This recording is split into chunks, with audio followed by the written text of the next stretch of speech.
কেউ কয় সাক্ষী রোজা। আমাদের এখানে জানি কি বলে, আমি রোজা রাখি যেন বলে, আসলে সব বলে 6 রোজা। নবীজি বলেন মান সামা রমাদানা সুম্মা আতবাহু সিত্তাম মিন শাওয়ালিন কানা কাসিয়ামিদ দাহরি কুল্লিহি।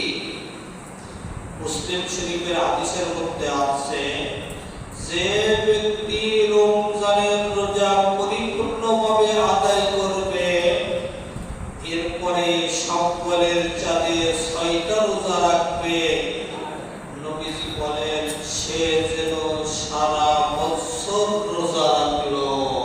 সুবহানাল্লাহ, সারা বছর রোজা রাখলো। রমজানের 30 রোজা আর শাওয়ালের 6 রোজা, কয় রোজা হলো? 36 রোজা। আল্লাহ তাআলা আদম সন্তানের প্রতিটা নেক কাজের বদলা কমসে কম 10 গুণ দিয়ে থাকে। তাহলে 36 কে 10 দিয়ে গুণ করলে কত হয়? 360 দিন। সারা বছর যদি 365 দিন হয়, তাহলে বছরে 5 দিন রোজা রাখা কি হারাম? বছরে 5 দিন রোজা রাখা কি হারাম? তাই 360 দিন যদি রোজা রাখে, তাহলে সারা বছর রোজা রাখার সমান, নবীজি বলেন। আর যদি মনে করেন যে এই 360 দিনও যদি হয়, চন্দ্রবাস্ত 360 দিন না, এর চেয়ে কম, নবীজি বলেন এই শাওয়ালের 6 রোজা রাখলে সে যেন সারা বছর রোজা রাখলো। সুবহানাল্লাহ। আমাদের জাতির পিতা ইব্রাহিম আলাইহিস সালাম, নাম কি? ইব্রাহিম আলাইহিস সালাম, আমাদের জাতির পিতার নাম। মিল্লাতা আবিকুম ইব্রাহিম ওয়া সাম্মাকুমুল মুসলিমিন। মুসলিম মিল্লাতের একমাত্র শুধুমাত্র পিতা, জাতির পিতা ইব্রাহিম আলাইহিস সালাম। আর তিনি আমাদের নাম রেখেছেন মুসলিম, মুসলমান। ওয়া সাম্মাকুমুল মুসলিমিন, তিনি আমাদের নাম রেখেছেন কি? মুসলমান। ইযা ক্বালা লাহু রাব্বুহু আসলিম ক্বালা আসলামতু লিরাব্বিল আলামিন। হযরত ইব্রাহিম আলাইহিস সালাম কাঠ কাটতেছিলেন কুঠার দিয়ে। আল্লাহ বললেন ইযা ক্বালা লাহু রাব্বুহু আসলিম, হে ইব্রাহিম তুমি মুসলমান হয়ে যাও। আর ইব্রাহিম আলাইহিস সালাম ওই কুঠার দিয়ে খতনা, উক্ত অঙ্গে এই যে সামনের প্রতিরোধ অংশটা কুঠার দিয়ে কেটে বললেন ক্বালা আসলামতু লিরাব্বিল আলামিন, সমস্ত জগৎ সমূহের প্রতিপালক আমি মুসলমান হয়ে গেলাম। সুবহানাল্লাহ। মা কানা ইব্রাহিম ইয়াহুদিয়্যান ওয়ালা নাসরানিয়্যান ওয়ালাকিন কানা হানিফাম মুসলিমা। ইহুদিরা বলে ইব্রাহিম আলাইহিস সালাম ইহুদি, আর খ্রিস্টানরা বলে ইব্রাহিম আলাইহিস সালাম খ্রিস্টান। আর আল্লাহ বলেন যে আমার খলিল পাক্কা মুসলমান। সুবহানাল্লাহ। এইজন্য উলুল আজমি মিনার রাসূল, শ্রেষ্ঠ রাসূল 5 জন। কয়জন? 5 জন। হযরত নূহ আলাইহিস সালাম, হযরত ইব্রাহিম আলাইহিস সালাম, হযরত মুসা আলাইহিস সালাম, হযরত ঈসা আলাইহিস সালাম, ৫ নম্বরে সর্বশ্রেষ্ঠ নবী মুহাম্মদুর রাসূলুল্লাহ সাল্লাল্লাহু আলাইহি ওয়াসাল্লাম। তাই আমরা জানতে পারলাম রমজানের পুরা রোজা রেখে শাওয়ালের যদি ৬ রোজা রাখতে পারি তাহলে যেন আমরা সারা বছর রোজা রাখলাম, নবীজি বলেছে। আর আমাদের জাতির পিতার নাম কি? ইব্রাহিম আলাইহিস সালাম। তিনি হজের ঘোষণা দিয়েছেন, ওয়াআতিন ফিন নাসি বিল হাজ্জি ইয়াতুকা রিজালাও ওয়া আলা কুল্লি দামিরিন ইয়াতিনা মিন কুল্লি ফাজ্জিন আমিক। ওয়াআতিন, ইব্রাহিম তুমি আযান দিয়ে দাও। আযান মানে হলো ঘোষণা দেওয়া। তুমি ঘোষণা দিয়ে দাও, হজ ফরজ হওয়া সম্পর্কে তুমি ঘোষণা দিয়ে দাও। তখন মাইক ছিল না, মোবাইল ছিল না, ফেসবুক ছিল না, ইন্টারনেট অনলাইন কোনো কানেকশন ছিল না। আল্লাহ বলেন যে তুমি ঘোষণা দাও, তুমি দেখবে প্রত্যেকের কানে কানে এই ঘোষণা আমি আল্লাহ তাআলা পৌঁছায় দেব। তখন দেখবে যে মানুষ, মুসলমান বান্দা বান্দি পায়ে হেঁটে উটে আরোহণ করে এই পথ তপ করার জন্য আসবে, হজ করার জন্য আসবে। হজ ইসলামের পঞ্চম রুকন। হজ কি ইসলামের পঞ্চম রুকন। আল্লাহ তাআলা যখন আদম আলাইহিস সালামকে সৃষ্টি করলেন, সৃষ্টি করার পরে আরাফার ময়দানে রাখলেন। আরাফার ময়দানে রাখার পরে আল্লাহ তাআলা বলেন, ওয়াইদা আখাযা রাব্বুকা মিন বানি আদামা মিন যুহুরিহিম যুররিয়াতাহুম ওয়া আশহাদাহুম আলা আনফুসিহিম আলাস্তু বিরাব্বিকুম ক্বালু বালা শাহিদনা। আমাদের আদি পিতা আদম আলাইহিস সালামকে সৃষ্টি করার পরে আরাফার ময়দানে রেখেছিলেন। রাখার পরে আল্লাহ বলেন, আমার কুদরতি হাত হযরত আদমের পিঠের উপরে ঘুরাইলাম। এরপরে তার সমস্ত বংশধর বের হলো। সুবহানাল্লাহ।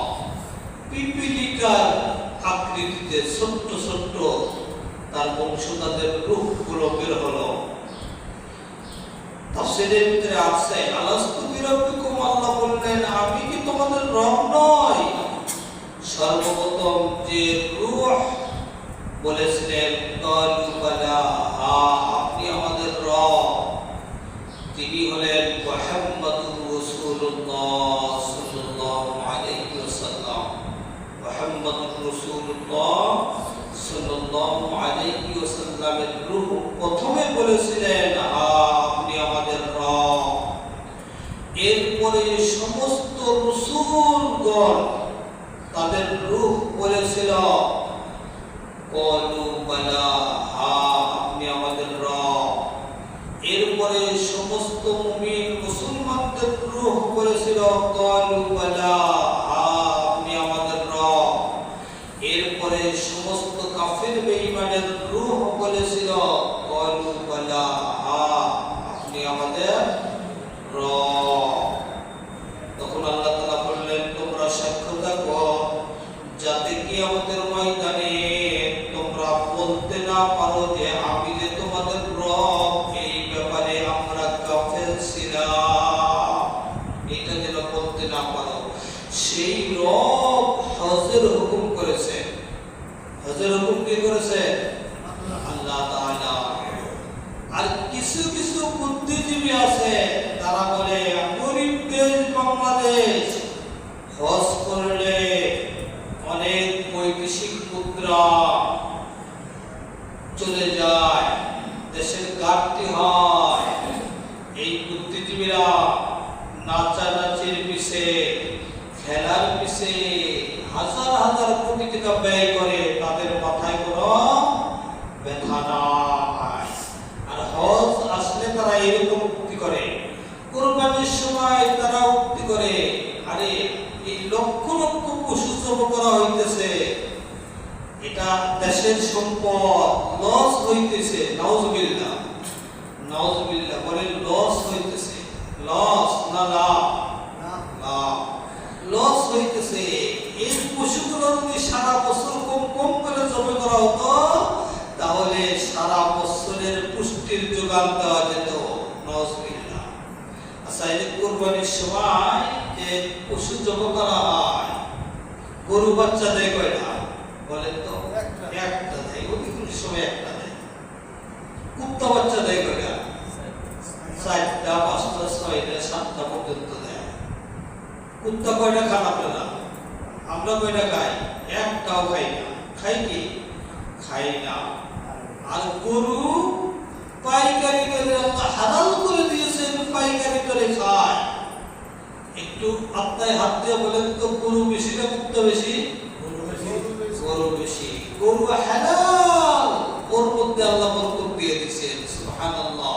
এই জন্য একটা বাচ্চা দেয়, পাইকারি দরে খায়, এরপরে গরু বেশি। কুত্তা 7টা 8টা বাচ্চা দেয়, এটা হালাল নয়, হারাম প্রাণী। এই জন্য এর মধ্যে কোনো বরকত নাই। নবীজি বলেন,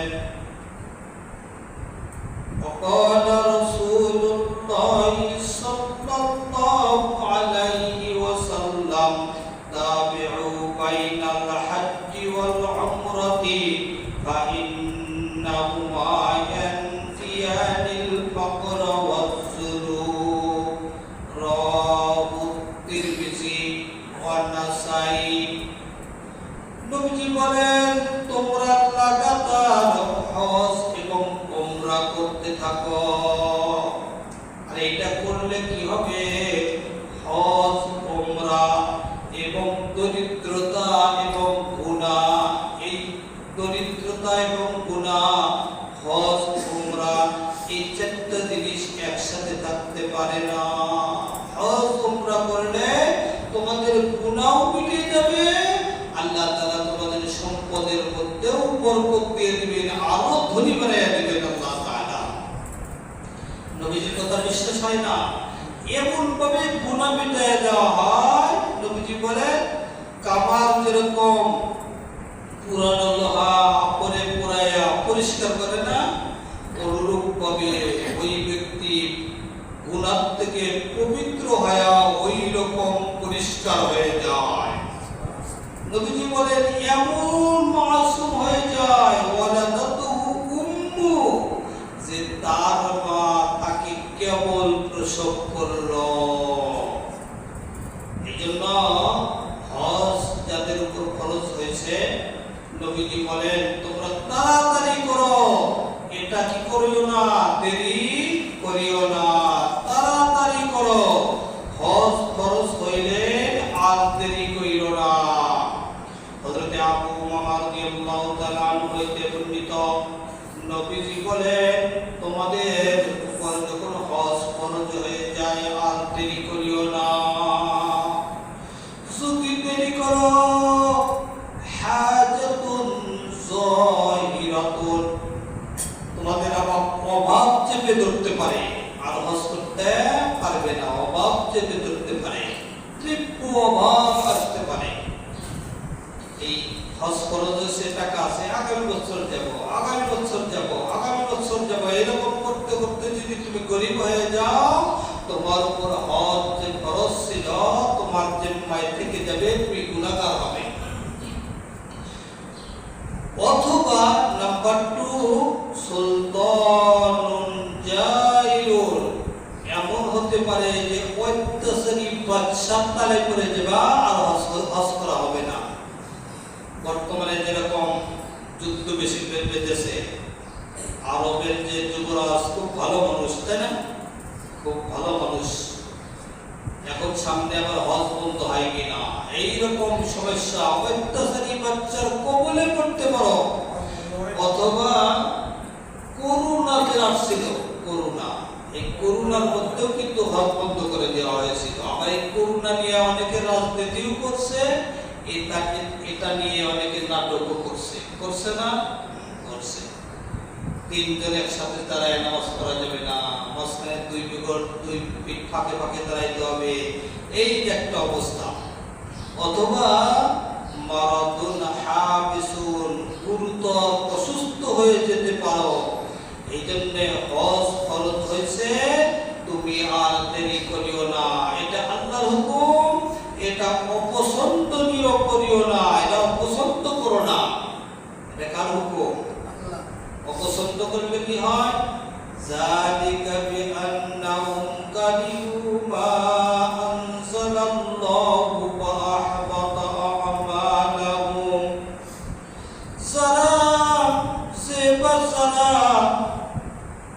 আল্লাহ আল্লাহর আয়াতের কোন বিধানকে অস্বীকার করে না, একটু অপছন্দ করে, সঙ্গে সঙ্গে আল্লাহ বলেন তার জিন্দেগীর সমস্ত আমল আমি আল্লাহ তাআলা ডিলিট করে দিয়ে, একটু অপছন্দ করলে। ওয়ালিল্লাহি আলান নাসি হিজ্জুল বাইতি মান ইসতাতা ইলাইহি সাবিলা।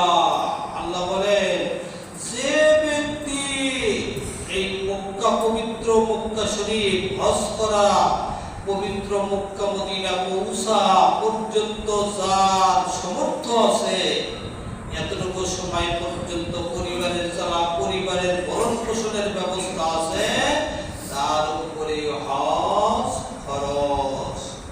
অনেকে কয় যে এখন হজ করলে হজ ধরে রাখতে পারবো না, একটু পুরা হয়, ছেলে মেয়ে বিয়ে দিয়ে শেষ করি, নাতিপুতি বিয়ে দিয়ে শেষ করি, এরপরে হজে যাব। আমি আপনাদের বুড়া হয়ে মরবো, তার কোনো তো সিকিউরিটি আছে? তার কোনো সিকিউরিটি আছে? আছে নাই। এটা বোঝায় যে ছেলে যুবক হয়েছে, মেয়ে যুবতী হয়েছে, বিয়ে না দিয়ে কেমনে হজে যায়, কেন বাড়িঘর ছাড়তে হয়, জমি জমা কিনতে হয়, এইরকম করতে করতে আর হজ করা হয় না। ছেলে মেয়ে যুবতী অবস্থায় বিয়ে না দিয়ে আমরা নামাজ পড়ি, করি না? নামাজ পড়ি, রোজা রাখি, আরো যত কোরবানি করি, আরো যত বিধানগুলো আছে পালন করি, তাহলে হজ কেন করা যাবে না? চাকরি করি, গৃহস্থগিরি করি না? ছেলে মেয়ে বড় থাকা অবস্থায় এগুলো যদি চলে, আমি নামাজ পড়তেছি, ছেলে মেয়ে যুবক যুবতী থাকা অবস্থায়, রোজা রাখতেছি, এরপরে চাকরি করতেছি, গৃহস্থগিরি করতেছি, ব্যবসা বাণিজ্য করতেছি, এই অবস্থায় যদি এগুলো চলে, তাহলে হজ করা কেন চলবে না?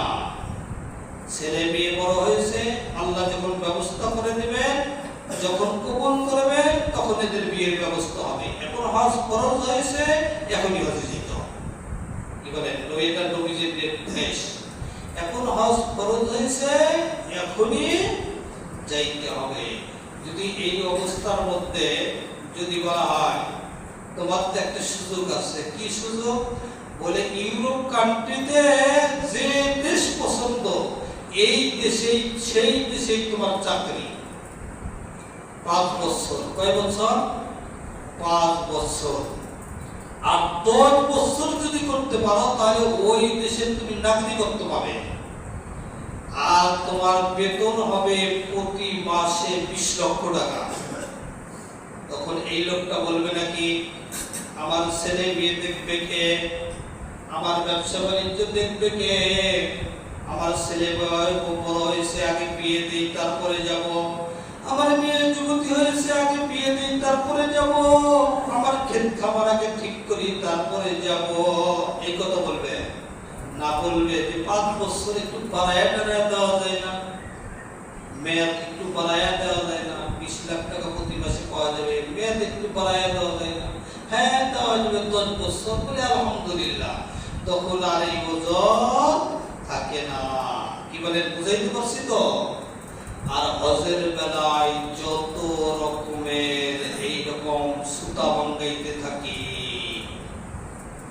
এই জন্য আল্লাহ তাআলা বোঝার তৌফিক দান করেন। মান হাজ্জা ফালাম ইয়ারফাস ওয়ালাম ইয়াফসুক রাজআকা ইয়াউমিন ওয়ালাদাতুহু উম্মা। নবীজি বলেন, যে ব্যক্তি হজে যায় কোনো ফাসিকি কাম না করে, কোনো গুনার কাজ না করে, মিথ্যা না বলে, কাউকে কষ্ট না দেয়, হারাম মাল ভক্ষণ না করে, শরীয়তের কোনো বিধান পরিত্যাগ না করে, সে যখন হজ করবে এমন নিষ্পাপ হবে যে তার মা তাকে কেবল প্রসব করলো। সুবহানাল্লাহ। وقال رسول الله صلى الله عليه وسلم في قول الحج أشهر معلومات شوال وذو القعدة وذو الحجة। নবীজি এই আয়াতের তাফসীর করতে বলেন, তাফসীর করে বলেন যে হজের মাস নির্দিষ্ট মাস কি কি? শাওয়াল, জিলকাদ, জিলহজ। বলেন শাওয়াল, জিলকাদ, জিলহজ, এই তিন মাস কিসের মাস? হজের মাস। আর হজের ফরজ হলো তিনটা। হজের ফরজ কয়টা? তিনটা। এক নম্বরে ইহরাম করা, দুই নম্বরে জিলহজের 9 তারিখে আরাফার ময়দানে অবস্থান করা, নাম্বার 3 তওয়াফের জিয়ারত করা। এই তিনটার মধ্যে সর্বশ্রেষ্ঠ ফরজ হলো 9 জিলহজ আরাফার ময়দানে অবস্থান করা। এটা ওই দিন ছাড়া আর হবে না।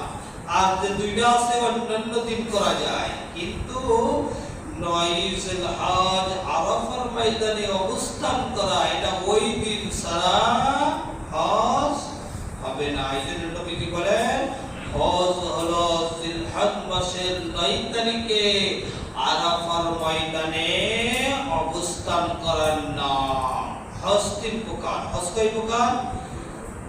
3 প্রকার। এক নম্বরে হজ্জে ইফরাদ, ইহরাম করে হজের মাসসমূহের মধ্যে ইহরাম করে শুধুমাত্র ফরজ হজ সম্পাদন করাকে হজ্জে ইফরাদ বলে। নাম্বার 2 হজ্জে কিরান, ইহরাম করে একই ইহরামে আগে উমরা করা, এরপরে ফরজ হজ আদায় করা, এটাকে বলা হয় হজ্জে কিরান।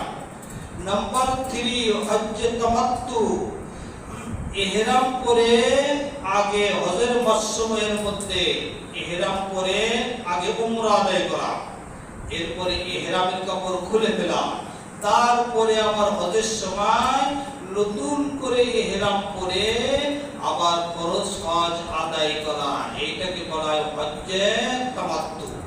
অধিকাংশ মুসলমান বান্দা-বান্দি হজ্জে তামাত্তু আদায় করে থাকে। এই জন্য যাদের উপর হজ ফরজ হয়েছে, এই চিন্তা না করি যে বুড়া বয়সে হজ করব, বুড়া পর্যন্ত আপনি বাঁচবেন, এর কোনো সিউরিটি না। এই জন্য হজ করতে হবে যুবক বয়সে। বৈরিয়া ভর মধ্যে এইরকম লক্ষ লক্ষ মানুষের ভিড়ের মধ্যে শত শত মাইল জার্নি করতে হয় হজ করতে যায়। তপ করা, ছাপা মারোয়া, দৌড়ানো, মাঝখানে জায়গার ভিতরে মিনায় যাওয়া, আরাফার ময়দানে যাওয়া, কত জায়গায় দৌড়াইতে হয় না। এরপরে মদিনায় যায় নবীজির রওজা জিয়ারত করতে হয়। এই জন্য এটা বৃদ্ধ বয়সের কাজ নয়, এটা যুবক বয়সের কাজ। একমাত্র বাংলাদেশ, ভারত, পাকিস্তান, বাংলাদেশ, ভারত, পাকিস্তান, এই 3 রাষ্ট্রের লোক বেশিরভাগ বুড়া বয়সে হজে যায়। বেশিরভাগ বুড়া বয়সে হজে যায়। এই জন্য এই চিন্তা করবো না বুড়া বয়সে হজ করে সে একবারে সুবিশাপ হয়ে যাব। বুড়া বয়সে হজ করা খুব কঠিন। নাট বল্টু ঢিলা যায় না, ভিতরের কলকবজা নষ্ট হয়ে যায়, তখন আর ওইভাবে হজ করা সম্ভব হয় না। আল্লাহ তাআলা আজকে সংক্ষিপ্ত বয়ান আল্লাহ তাআলা আমল করার তৌফিক দান করেন, বলেন আমিন।